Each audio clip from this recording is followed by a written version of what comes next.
মার্কিন যুক্তরাষ্ট্রের president Donald Trump তার অস্থির আচরণের জন্য বহুল পরিচিত। দ্বিতীয় মেয়াদে প্রেসিডেন্ট হওয়ার পর তিনি এমন বেশ কিছু সিদ্ধান্ত নিয়েছেন যা থেকে খুব দ্রুতই আবার সরে এসেছেন। ইরান ইসরায়েল সংঘাত ইস্যুতেও তাকে অস্থির আচরণ করতে দেখা যাচ্ছে। ইসরায়েল ইরানে হামলা শুরুর একদিন আগেই ডোনাল্ড ট্রাম্প বলেছেন, ওমানে অনুষ্ঠেয় তেহরান ওয়াশিংটন পরমাণু চুক্তি আলোচনা ভেস্তে যেতে পারে এমন কোনো কাজ নেতানিয়াহু করবে না বলেই তাঁর বিশ্বাস।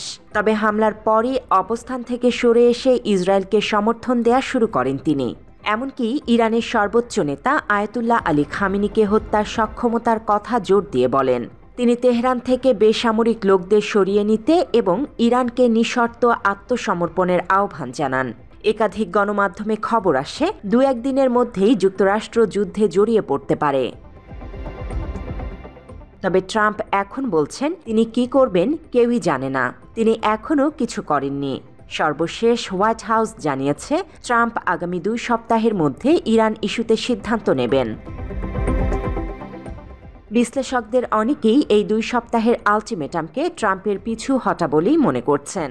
অবশ্য এর যথেষ্ট কারণও আছে। ট্রাম্প শিবিরের বেশিরভাগ নেতাই ইসরায়েলের হয়ে ইরানের বিরুদ্ধে মধ্যপ্রাচ্যে আরেকটি যুদ্ধে জড়িয়ে পড়ার বিপক্ষে। উদাহরণ হিসেবে ট্রাম্পের একসময়কার প্রধান কৌশলী স্টিভ ব্যাননের কথা বলতে পারি। আমার বর্তমান পরামর্শ হলো, ইসরায়েলিরা যা শুরু করেছে তা তাদেরকেই শেষ করতে হবে। তারাই এটা শুরু করেছে, তাদেরকেই এটা শেষ করা উচিত। আমরা মধ্যপ্রাচ্যে যুদ্ধে জড়াতে পারি না, তাহলে দেশকে ছিন্ন ভিন্ন করে দেব। আমরা আরেকটি ইরাক যুদ্ধ চাই না। একই ধরনের সতর্কবাণী উচ্চারণ করেছেন ট্রাম্পের আরেক ঘনিষ্ঠজন সাংবাদিক Tucker Carlson.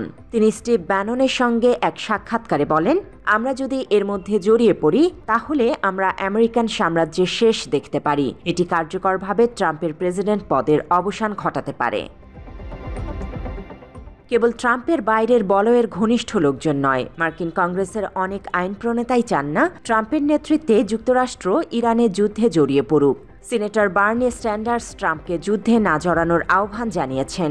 ভার্জিনিয়ার Democrat senator Tim Kaine Trump যেন কংগ্রেসের অনুমতি ছাড়া যুদ্ধ ঘোষণা করতে না পারেন সেই লক্ষ্যে একটি প্রস্তাব উত্থাপন করেছেন। আরেকটি বিষয়ে ট্রাম্পকে সিদ্ধান্ত নেয়ার ক্ষেত্রে মাথায় রাখতে হবে মধ্যপ্রাচ্যে মার্কিন মিত্রদের নিরাপত্তা। ইরানের যে ক্ষেপণাস্ত্র আছে সেগুলো অনায়াসে মধ্যপ্রাচ্যের বিভিন্ন মার্কিন মিত্র দেশে অবস্থিত ঘাঁটি পর্যন্ত পৌঁছাতে সক্ষম।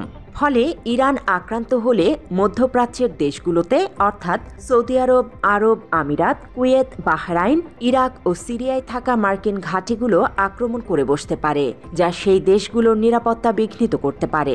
এছাড়া ইরান এসব দেশে বিরোধী রাজনৈতিক পক্ষ এমনকি বিরোধী সশস্ত্র গোষ্ঠীগুলোকেও উস্কে দিয়ে এসব দেশের নিরাপত্তা বিঘ্নিত করার চেষ্টা করতে পারে।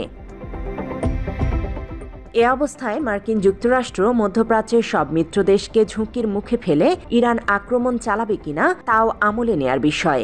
এছাড়া মধ্যপ্রাচ্যের দেশগুলো বিশেষ করে সৌদি আরব এখন অঞ্চলটিতে কোনো যুদ্ধে আগ্রহী নয়, কারণ বিষয়টি দেশটির লক্ষ্যের সঙ্গে সঙ্গতিপূর্ণ নয়।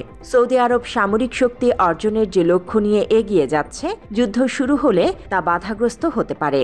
এমনকি ইরানে একটি পূর্ণাঙ্গ যুদ্ধ মানে ফিলিস্তিন ইস্যু চিরতরে চাপা পড়ে যাওয়া।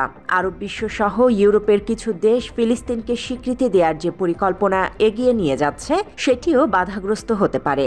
বিষয়টি এড়াতে আরব এবং পশ্চিমা বিশ্ব ট্রাম্পকে চাপ দিচ্ছে। মাত্র 30% টাকায় জমির মালিক হয়ে নতুন বাংলাদেশের গড়ে তোলার স্বপ্ন দেখা বাংলা বসতি। এরই মধ্যে ডোনাল্ড ট্রাম্পকে ইরানের বিরুদ্ধে সামরিক পদক্ষেপ থেকে বিরত থাকার আহ্বান জানিয়েছেন যুক্তরাজ্যের প্রধানমন্ত্রী কিয়ার স্টারমার।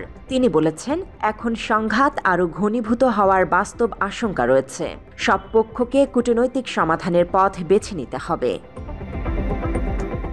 এছাড়া বর্তমান বিশ্বের অন্যতম 2 আলোচিত খেলোয়াড় চীন ও রাশিয়া ট্রাম্পকে এই যুদ্ধে না জড়াতে চাপ দিচ্ছে। এই চাপ উপেক্ষা করা কঠিন, কারণ তাতে যুক্তরাষ্ট্রের 2 কৌশলগত মিত্র তাইওয়ান ও ইউক্রেন হাতছাড়া হতে পারে। যুক্তরাষ্ট্র ইরানে জড়িয়ে পড়লে চীন, তাইওয়ান ও রাশিয়া কিয়েভ পর্যন্ত পৌঁছে যাবে না, তার কোনো নিশ্চয়তা নেই।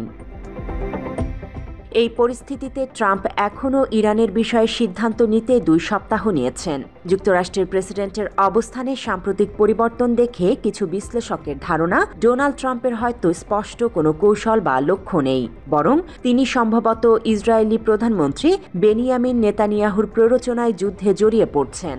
তবে আবার অনেকে মনে করছেন, ইরানের বিরুদ্ধে ট্রাম্পের ক্রমবর্ধমান আক্রমণাত্মক বক্তব্য হয়তো এক প্রকার চাপ সৃষ্টির মনস্তাত্ত্বিক কৌশল, যাতে তেহরান সম্পূর্ণভাবে তার পরমাণু কর্মসূচি পরিত্যাগ করতে বাধ্য হয়। এক্ষেত্রে বিশ্লেষকেরা সতর্ক করছেন, এ ধরনের জুয়া খেলা বা উত্তেজনা একসময় পূর্ণমাত্রার যুদ্ধের দিকে যেতে পারে, যেখানে যুক্তরাষ্ট্র ও ইরানের সরাসরি সংঘর্ষ অনিবার্য হয়ে উঠবে। ন্যাশনাল ইরানিয়ান আমেরিকান কাউন্সিলের প্রেসিডেন্ট জামাল আবদি বলছেন, ট্রাম্প নেতানিয়াহুর ফাঁদে পা দিয়ে ফেলেছেন, যিনি তাকে ব্যবহার করছেন যাতে যুক্তরাষ্ট্রকে ইরানের বিরুদ্ধে একটি পূর্ণমাত্রার যুদ্ধে জড়ানো যায়। ইরানি আমেরিকান বিশ্লেষক নেগার মর্তুজাভিও বলেছেন, নেতানিয়াহু ডোনাল্ড ট্রাম্পকে চতুরভাবে কোণঠাসা করে ফেলেছেন। প্রেসিডেন্ট ট্রাম্প আদৌ জানেন কিনা তিনি আসলে কি চান। এই সংঘাত যদি বাড়ে তা পুরো অঞ্চলের জন্য বিপর্যয়কর পরিণতি ডেকে আনবে। পরিস্থিতি এমন হবে যে ইরাক আর আফগানিস্তানের যুদ্ধ একত্রে চললেও যেমন লাগতো তার থেকেও ভয়াবহ রূপ নিতে পারে, কারণ ইরান একটি বিশাল দেশ। এই পরিস্থিতিতে সামগ্রিকভাবে ট্রাম্পের সামনে ইরান যুদ্ধে জড়িয়ে পড়ার সিদ্ধান্ত গ্রহণের অবস্থান থেকে পিছু হটা ছাড়া আর কোনো বিকল্প আছে কি ট্রাম্পের হাতে? জান্নাতুল ফেরদৌস তমা, বাংলা এডিশন।